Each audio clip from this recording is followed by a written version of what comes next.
اسباب کہتے ہیں کہ ہر کام میں اسباب دیکھنے چاہیے، تو اگر کوئی آدمی غریب ہو تو وہ نسل کیوں بڑھائے بغیر اسباب کے؟ بہت اچھا سوال ہے۔ میں کہتا ہوں بھائی گراؤنڈ ریئلٹی کو دیکھ کر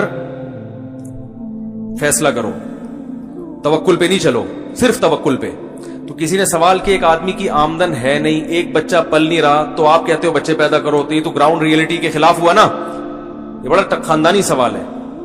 اس کا جواب یہ ہے کہ گراؤنڈ ریئلٹی کہتے کس میں؟ گراؤنڈ ریئلٹی یہاں پر یہ ہے کہ جب اللہ نے پہلا بچہ دیا تھا ماں کی چھاتیوں میں دودھ پیدا کر کے، اللہ نے گراؤنڈ ریئلٹی یہ ہے کہ اللہ نے بتا دیا کہ اس کا رزق کس کے ذمے ہے؟ میرے ذمے ہے۔ سمجھ آ رہی ہے بات؟ ابھی چونکہ دودھ کی ضرورت ہے اس لیے دودھ پیدا کیا ہے، تو جو اللہ دودھ پیدا کر رہا ہے وہ غافل نہیں ہے، باقی چیزوں کی ضرورت کا بھی انتظام وہ کرے گا۔ سمجھ میں آ رہی ہے بات؟ کیونکہ بچہ پیدا ہوتا ہے وہ اللہ کا بندہ پہلے ہے، آپ کی اولاد بعد میں، اس کے خالق آپ نہیں ہو بلکہ اللہ ہے، اور اللہ نے یہ کائنات پیدا انسانوں کے لیے کی ہے، تو وہ انسانوں کو رزق نہیں دے گا تو پھر گدھوں کو دے گا کیا؟ گھوڑوں کو دے گا؟ تو اس لیے نسل روکنا کہ کھائیں گے کہاں سے، یہ الزام کس پر ہے؟ اللہ پر۔ یہ گراؤنڈ ریئلٹی ہی ہے۔ پھر بھی اگر یہ دلیل کسی کی سمجھ میں نہیں آتی تو دوسرا بھی ایک جواب ہے، وہ جواب یہ ہے کہ گراؤنڈ ریئلٹی کو دیکھ کے جب چلنا ہے جہاں اللہ نے چلنے کی اجازت دی ہو، جہاں اللہ نے کہا کہ گراؤنڈ ریئلٹی کو مت دیکھو، میرے حکم کو دیکھو، وہاں گراؤنڈ ریئلٹی کو تھوڑی دیکھنا ہے۔ ارے بھائی موسیٰ علیہ السلام فرعون کے سامنے جا کے کھڑے ہو گئے کہ میں جناب اس کے سامنے تقریر کروں گا کہ میں نبی ہوں۔ گراؤنڈ ریئلٹی تو یہ کہہ رہی ہے کہ موسیٰ علیہ السلام کو ایسا نہیں کرنا چاہیے، کیونکہ آپ تو ویسے ہی موسٹ وانٹڈ تھے۔ حضرت موسیٰ علیہ السلام سے قبطی کا قتل ہو گیا تھا غلطی سے، تو وہاں سے فرار ہو کر دوسرے ملک چلے گئے، فرعون نے تو گرفتاری کے وارنٹ جاری کیے ہوئے تھے۔ اب ایسے موقع پہ گراؤنڈ ریئلٹی یہ کہتی ہے کہ موسیٰ علیہ السلام کو اگر واپس مصر آ بھی رہے تو چھپ کے زندگی گزارنی چاہیے۔ کیا خیال ہے؟ لیکن موسیٰ علیہ السلام نہ صرف یہ کہ چھپ کے نہیں گزار رہے، فرعون کے محل میں چلے گئے، اور نہ صرف یہ کہ محل میں نہیں، جا کے الٹا اس کو تبلیغ کر رہے ہیں کہ تو غلط ہے۔ تو یہ تو بالکل گراؤنڈ ریئلٹی کے خلاف ہے۔ تو یہ اس لیے جائز ہے کہ یہ اب کس کا حکم ہے؟ اللہ کا۔ تبھی تو موسیٰ علیہ السلام کو جب اللہ نے کہا کہ جاؤ فرعون کو تبلیغ کرو، موسیٰ علیہ السلام نے کہا انی اخاف ان یقتلون، میں نے تو قتل کیا ہے، مجھے مار دیں گے جان سے، اور میری زبان میں لکنت ہے، مجھے تو فصاحت نہیں ہے، تو میں کیسے بات کروں گا؟ تو موسیٰ علیہ السلام نے عقلی دلائل دیے کہ میرا جانا مناسب نہیں ہے۔ اللہ نے فرمایا کلا، ہرگز نہیں، یہ میرا حرف آخری فیصلہ ہے، جانا پڑے گا۔ تو گراؤنڈ ریئلٹی اور یہ سب چیزیں جب ہیں جب شریعت کا حکم ٹکرا نہ رہا ہو۔ بات آ رہی ہے سمجھ میں؟ اللہ اس کے رسول نے اگر کوئی آرڈر دے دیا اور اس میں دوسرا کوئی ہمارے پاس آپشن نہیں ہے تو اب گراؤنڈ ریئلٹی گئی تیل لینے، صحیح ہے نا؟ تو اسی طرح نسل جو بڑھانے کا ہمیں شریعت نے حکم دیا ہے وہ مالدار کو بھی ہے اور غریب کو بھی۔ تو اگر گراؤنڈ ریئلٹی یہی ہو کہ کھانے کو نہیں مل رہا پھر بھی ہمیں نسل روکنے کی اجازت اس بیس پہ نہیں ہے، کیونکہ یہاں اللہ کا حکم کیا ہے؟ تزوج الودود الولود، نسل بڑھاؤ، انی مکاثر بکم الامم۔ اور اس کا اولین مخاطب غریب صحابہ تھے جن کے پاس کھانے کو روٹی نہیں تھی، اصحاب صفہ تھے جو بیچارے ایک دوسرے کی طرف پش کر کے بیٹھا کرتے تھے کہ کہیں کسی کے سطر پہ نظر نہ پڑ جائے، کپڑے نہیں تھے ان کے پاس، ان کو کہا جا رہا ہے کہ ایسی عورت سے نکاح کرو جس کے اولاد زیادہ ہو۔ تو اگر گراؤنڈ ریئلٹی بالفرض یہ ہو کہ بچے کھائیں گے کہاں سے، تو بھی یہ حکم شریعت کے کیا ہے؟ خلاف ہے۔ تو جہاں شریعت ہمیں حکم دے گی وہاں اللہ پہ توکل کرنا ہے۔ سمجھ میں آ رہی ہے بات کہ بھائی گراؤنڈ ریئلٹی تو یہ کہہ رہی ہے پتہ نہیں کہاں سے کھائیں گے، لیکن اب اللہ کا حکم ہے تو اس پر عمل، بولو نا بھائی، کرنا پڑے گا۔ تو میں جو کہہ رہا ہوں گراؤنڈ ریئلٹی وہ اس لیے کہہ رہا ہوں کہ جہاں اللہ کا حکم نہیں بھی ہوتا وہاں بھی توکل پہ چل رہے ہیں، استخاروں پہ چل رہے ہیں۔ سمجھ میں آ رہی ہے؟ اب جیسے کسٹمر کی لائن لگی ہوئی ہے دکان پہ، گراؤنڈ ریئلٹی تو یہ کہہ رہی ہے کہ بھائی نماز کے لیے جاؤ گے تو تجارت میں کیا ہو جاؤ گے؟ پیچھے ہو جاؤ گے نا، یہ سارے کسٹمر ساتھ والی دکان پہ چلے جائیں گے۔ لیکن اللہ کا حکم کیا ہے؟ چھوڑ دو اس کو، جماعت سے نماز پڑھو جا کے۔ سمجھ میں آ رہی ہے بات؟ تو یہاں پر میں یہ کبھی نہیں کہوں گا کہ گراؤنڈ ریئلٹی کو دیکھو، نماز کو مت دیکھو۔ گراؤنڈ ریئلٹی تو یہی ہے کہ بھائی کسٹمر اگر روٹ گئے تو پتہ نہیں دوبارہ آئے نہ آئے تو تجارت میں نقصان، کہیں گے بھاڑ میں جائے ایسی تجارت۔ نماز پڑھو اور اللہ پر توکل کرو۔ جو کسٹمر آئے ہیں اللہ ہو سکتے ہیں امتحان کے لیے آئے ہوں، اللہ دوبارہ بھیج دے گا۔ تو شریعت کے حکم صاف لفظوں میں اگر کہیں ٹکرا رہا ہے پھر اللہ کے حکم کو دیکھنا ہے، گراؤنڈ ریئلٹی کو نہیں دیکھنا۔ سمجھ رہے ہو؟ ہمارے جو دیندار میں گڑبڑ ہے وہ شریعت کا حکم نہیں بھی ٹکرا رہا ہوتا پھر بھی وہ توکل پہ چل رہے ہوتے ہیں, حالانکہ وہاں اللہ نے توکل کرنے کا بالکل بھی حکم نہیں دیا ہوتا. وہاں اللہ نے کہا ہے کہ بھئی اسباب پہ چلو. سمجھ رہے ہو کہ نہیں سمجھ رہے؟ عیسیٰ علیہ السلام کو بغیر, حضرت مریم کو بغیر شوہر کے اولاد مل گئی, یہ تو اللہ کی رحمت تھی, معجزہ تھا. اب آپ کہو کہ بھئی میں توکل کروں گا بغیر بیوی کے مجھے اولاد چاہیے, تو مل جائے گی, چاہے جتنے پھونکے لگوا لو صحیح نا, جتنے دم کروا لو, نہیں ہوگی. تو ہم یہی کہتے ہیں بھائی اگر جتنی قرآن خواریاں کروا لو, سردی میں برف بیچو گے تو کاروبار نہیں چلے گا. اب برف بیچ رہے ہو, کہہ رہو یار اللہ بہت بڑا ہے, جب فلاں کا گرمیوں میں کوئلے کا کاروبار چل سکتا ہے تو میرا سردیوں میں برف کا کیوں نہیں چل سکتا؟ تو یہ دیندار لوگ یہ حماقت کر رہے ہوتے ہیں. بھائی پہلے اپنی ذمہ داری پوری کرو, پھر اللہ پہ توکل کرو. ہاں جہاں اللہ نے پابندی لگا دی ہے تو وہاں تو پھر اللہ کے حکم ہے. جیسے موسیٰ علیہ السلام, اگر اللہ حکم نہ دیتا تو پھر موسیٰ علیہ السلام کے لیے فرعون کے پاس جا کے کھڑا ہونا جائز ہی نہیں تھا. وہ اپنے آپ کو, وہ خودکشی کے مترادف تھا. کہ آپ ایک ظالم کے اپنے آپ کو کیوں حوالے کر رہے ہیں بھائی؟ آپ کیوں اس کو جا کے تبلیغ کر رہے ہیں؟ وہ تو پکڑ کے مار دے گا آپ کو. تو جب اللہ نے ذمہ داری لی کہ جائیں, موسیٰ علیہ السلام نے کہا مار دے گا, قتل کر دے گا. اللہ نے فرمایا کلا اننی معکم اسمع و ارى, میں تم دونوں کے ساتھ ہوں, موسیٰ تیرے ساتھ بھی, ہارون کے ساتھ بھی. اسمع, سن بھی رہا ہوں, اور ارى, سب کچھ دیکھ بھی رہا ہوں, میں تمہیں بچاؤں گا. اب گراؤنڈ ریئلٹی ایک دم کیا ہو گئی ہے؟ چینج. اب زمینی حقائق کہہ رہے ہیں بھائی اللہ سے کوئی نہیں لڑ سکتا, فرعون سے تو لڑ سکتے ہو, اللہ سے نہیں. اب جانے میں عافیت ہے. تو اسی طرح اگر کوئی غریب نسل روکتا ہے کہ کھلاؤں گا کہاں سے, تو نسل روکنے میں عذاب ہے. یہ 2 بچے عذاب بنا دے گا اللہ, ٹھیک ہے نا. اب اللہ کا حکم ہے بھائی پیدا کرو, اور توکل کس پہ کرو؟ اللہ پہ.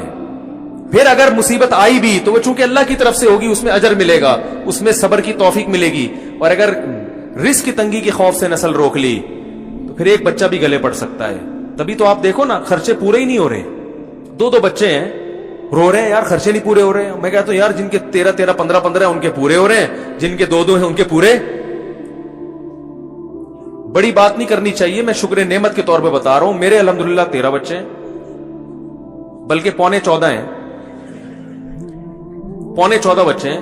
کبھی مجھے آپ نے الحمدللہ کوئی دیکھا ٹینشن میں, یار خرچے نہیں, یہ نہیں, وہ نہیں, فلانا نہیں؟ بھائی اللہ کا شکر ہے, کھا رہے ہیں, پی رہے ہیں, بڑے ہو گئے ماشاءاللہ. ہر سائز کا بچہ ہے. بھی یہاں 2 مختلف سائز کے بیٹھے ہوئے تھے, مختلف چینلوں کے, صحیح ہے نا. میرے بچوں کی دیکھو, آپ کے گھر میں آپ کے سب بچے ایک ہی سٹائل میں بولتے ہیں. ہمارے پاس یہ آپشن ہے, اس گھر میں جاؤ بچوں کے لینگویج الگ ٹائپ کی, دوسرے گھر میں لینگویج اس میں پنجاب کا تڑکا آ رہا ہے. ادھر بچہ اردو ایسے بول رہا ہے جیسے پٹھان لوگ اردو بولتے ہیں. ادھر جاؤ گے بچہ اردو ایسے بول رہا ہے جیسے پنجاب والے اردو بولتے ہیں. ادھر جاؤ گے بچہ اردو ایسے بول رہا ہے جیسے اردو اسپیکنگ بولتے ہیں. اتنے مختلف ڈیفرنٹ قسم کے کلچر میں فرق, ہر چیز میں فرق. تو اتنے ماشاءاللہ اللہ تعالیٰ کھلا رہا ہے, پلا رہا ہے. اللہ تعالیٰ عافیت سے رکھے, نظر بد سے بھی بچائے اور مشکلات سے بچائے اللہ تعالیٰ. اور جو 2 والے ہیں, جو اس لیے ایک تو اللہ کی طرف سے کسی کے ہوئے نا, جو یہ کہ یار کھلائیں گے کہاں سے, تو سڑے رہو, تمہارے کبھی بھی تمہارے چہرے پہ سرور انشاءاللہ آئے گا ہی نہیں کبھی تمہارے چہرے. تم یہی سوچتے رہو گے روکو یار, پیسہ بچاؤ, پیسہ بچاؤ. یہ 2 کے بعد تیسرا ہوا تو کھا جائے گا کم بخت, میرے پیسے کھا جائے گا. نہیں نہیں نہیں نہیں, بچاؤ بچاؤ, پھر بھی سکون نہیں ملے گا. خرچ کرو, اڑاؤ, کھلاؤ یار, جتنا خرچہ ہوگا کریں گے, جو نہیں ہے صبر کریں گے. بھائی اسکول میں پڑھانے کے پیسے پڑھاؤ, نہیں تو کوئی بات نہیں. پیاز ٹماٹر والا پیاز بیچے گا, ٹماٹر بیچے گا, اس میں کیا ہو گیا؟ ایک صاحب مجھے کہنے لگے 2 بچے ہوں گے تو سٹی اسکول میں کیسے پڑھیں گے, تو وہ تو پھر میں نے کہا کیا ہوگا, سٹی اسکول جنت میں صرف سٹی اسکول میں پڑھنے والے جائیں گے کیا؟ کہہ رہے نہیں, یہ تو بےچارے ٹماٹر بیچیں گے. تو میں نے کہا یہ جو ٹماٹر بیچنے والے, یہ کیا انسان نہیں ہوتے؟ یہ کیا حیوان ہے, کیا گدھے ہیں یہ؟ ان کو معاشرے کا اتنا آپ نے نچلا بنا دیا ہے. میں نے کہا جو ایمانداری سے ٹماٹر بیچ رہا ہے, خدا کی قسم وہ اس وزیر اعظم اور صدر سے کروڑا گنا بہتر ہے جو کرپشن کر رہا ہے. جو ایمانداری سے موچی بن کے لوگوں کے جوتے سی رہا ہے, خدا کی قسم وہ اس بیوروکریٹ سے کروڑا گنا بہتر ہے جو لوگوں کو غلط گائیڈ کر رہا ہے. جو آدمی گول گپے بیچ رہا ہے نا, گول گپے ایمانداری سے, خدا کی قسم وہ اس چیف جسٹس سے کروڑا گنا بہتر ہے جو لوگوں سے پیسے کھا کے بیٹھا ہوا ہے. تو اسلام میں ٹھیک ہے عہدے کی بڑی ویلیو ہے, لیکن اس پر آخرت کا مدار نہیں ہے. یہ ذہن میں قبول کر لو, ہمارے بچے گول گپے بھی بیچ سکتے ہیں, ٹماٹر بھی بیچ سکتے ہیں. ہم نے یہ ٹینشن نہیں لی ہے. میں نے ہمیشہ سوچا بھائی جتنے وسائل ہوں گے اتنی تعلیم دوں گا, نہیں تو نہیں, انسان بنانے کو فوکس کروں گا. کوئی بات نہیں بیٹا, رکشا چلاؤ تمیز سے, ٹھیک ہے نا. رکشا چلائیں گے, کیا ہو گیا اس میں؟ آپ نے اپنے دماغ میں ایک چیز مسلط کر لی ہے, 2 بچے ہوں گے لیکن دونوں چیف جسٹس بنیں گے, تو وہ بنے نہ بنے ٹینشن سے مرو گے آپ. اور جب وہ چیف جسٹس بنیں گے آپ کے قبر میں جانے کا ٹائم آ چکا ہوگا, آپ کو پھر بھی فائدہ نہیں ہوگا. سمجھ رہے ہو کہ نہیں سمجھ رہے؟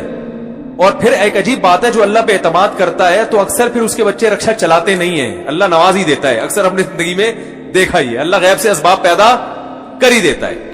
تو میرے بچے تو او لیول میں پڑھ رہے ہیں, حالانکہ ہم نے تو کبھی نہیں سوچا تھا او لیول میں پڑھیں گے. اسباب ہو گئے غیب سے. جب پیدا ہو رہے تھے تو اس وقت تو لوگ کہتے تھے بھائی پیدا ہو رہے ہیں مجھ پیدا ہو رہے یار, اسکولوں کی اتنی فیسیں کہاں سے؟ ہم نے کہا بھائی دیکھو ہم تو نہیں چاہ رہے, پھر بھی اللہ تعالیٰ او لیول میں پڑھوا رہے ہیں ان کو. میں تو اپنے بچوں کو سوچ رہا ہوں او لیول سے نکال کے کسی مدرسے میں داخل کروں. میں نے کہا چلو میٹرک یہاں سے کراؤں گا, تھوڑی انگلش پھوما سیکھ لیں گے, پھر مدرسے میں لے کے جاؤں گا. لیکن وہ اسکول والے نہیں چھوڑتے. تو وہ تو ہم نے دیکھا ہے, اللہ پہ توکل یہاں کرو گے تو اللہ غیب سے اسباب پیدا کرے گا. تو اتنی خوشی ہوتی ہے بھائی جس گھر میں بچے نہیں ہیں, خدا کی قسم وہ ہوٹل ہے, گھر نہیں ہے.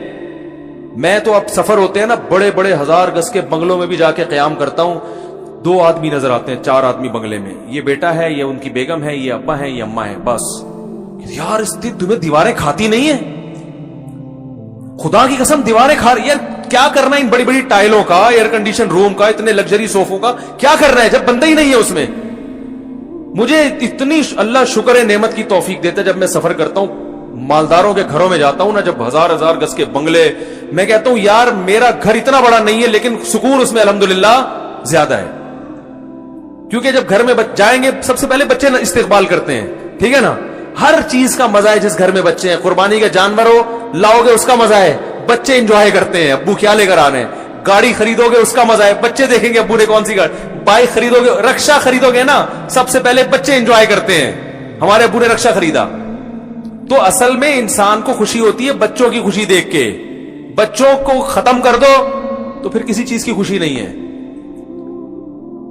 اصل تو خوشی ہوتی بچوں کی ہے بھائی. تو بچے گھر میں ہوں گے, گھر آؤ گے, لائف, بیگم بھی کم ستائے گی, وہ بھی بچوں میں زیادہ خوش رہے گی, آپ بھی خوش رہو گے. بچوں کی خاطر دونوں جڑے رہتے ہیں. وہ تو شادی کے 2-4 دن ہی ہوتے ہیں جو آپس میں محبت ہوتی ہے. اس کے بعد تو دونوں برداشت ہی کر رہے ہوتے ہیں ایک دوسرے کو. وہ اس لیے برداشت کے منہ کے ابا ہیں, وہ اس لیے کہ منہ کی اماں ہیں. ورنہ کیا رکھا بھائی, نہ ابا میں کچھ رکھا نہ اماں میں کچھ رکھا. وہ برداشت ہے بچے کے ابا ہیں, تو بچے ہی لیس کر دیا آپ نے کیا. پھر بچوں میں زیادہ ہونے میں ایک فائدہ یہ ہے کہ بچوں کو بہن بھائی کی نعمت ملتی ہے. ہم لوگ بہت سارے بہن بھائی تھے تو ہم نے بچپن میں بڑا انجوائے کیا ہے. بہنیں بھائی سب مل کے کھیلتے تھے, شکایتیں لگاتے تھے, پٹتے تھے, صحیح ہے نا, کھیلتے تھے ایک دوسرے کے ساتھ. پھر بڑے ہونے کے بعد بھی ایک دوسرے کے ساتھ اپنی دل کی باتیں شیئر کرتے ہیں. ہر بات انسان باپ اور ماں کے سامنے نہیں کر سکتا. پھر ماں باپ تو چلے جاتے ہیں تو پھر بہن بھائی رہ جاتے ہیں نا. تو میں کہتا ہوں یار میرا اگر ایک بھائی ہوتا اور میں ہوتا, 2 تو میری تو زندگی کے سارے مزے خراب ہو گئے تھے. تو بہن بھائی بھی ہول سیل کے حساب سے ہونے چاہیے. اس سے نہیں لگ رہی تو اس سے بن جائے گی بھائی. ہر اتنی ساری بہنیں ہوں کہ اس بہن سے نہیں بنتی تو اس بہن سے بنے گی. اکثر گھر میں ہوتا ہے نا, اس کی اس بھائی سے بنتی, اس سے تو بنتی نہیں ہے. تو اتنے بھائی دو اس کو کہ کسی نہ کسی سے تو بنے. ایک ہی بھائی ہے اس کا, اس سے نہیں بن رہی تو وہ تو بھائی لیس ہو گیا. بہنوں میں ایسا ہوتا ہے یہ دونوں کی آپس میں بنتی ہے, ان کی تیسری سے نہیں بنتی, کوئی مسئلہ نہیں ہے, ان دونوں کی تو بن رہی ہے نا. ایک ہی بہن ہے, اس سے نہیں بن رہی تو کہاں جائے گی بیچاری. اور بعضوں کی ایک بھی بہن نہیں ہوتی. بھائی بہن کو تو بہن چاہیے, وہ بہن کے ساتھ جو باتیں شیئر کر سکتی ہے وہ ماں باپ کے ساتھ تھوڑی کر سکتی ہے. پورے معاشرے کی واٹ لگا دی ایک گوروں کے کلچر کو فالو کر کے, ایسی کی تیسی کر دی اپنے خاندان کی, اپنے نظام کی. تو اس لیے جو اللہ اس کے رسول نے خاندان کے معاملے میں کہا کہ مجھ پہ توکل کرو. وما من دابۃ الا علی اللہ رزقها, زمین پہ چلنے والے کوئی مخلوق ایسی نہیں ہے جس کی روزی اللہ نے اپنے ذمے نہ لی ہو. تو انسان تو سب سے پہلے. سمجھ رہے کہ نہیں؟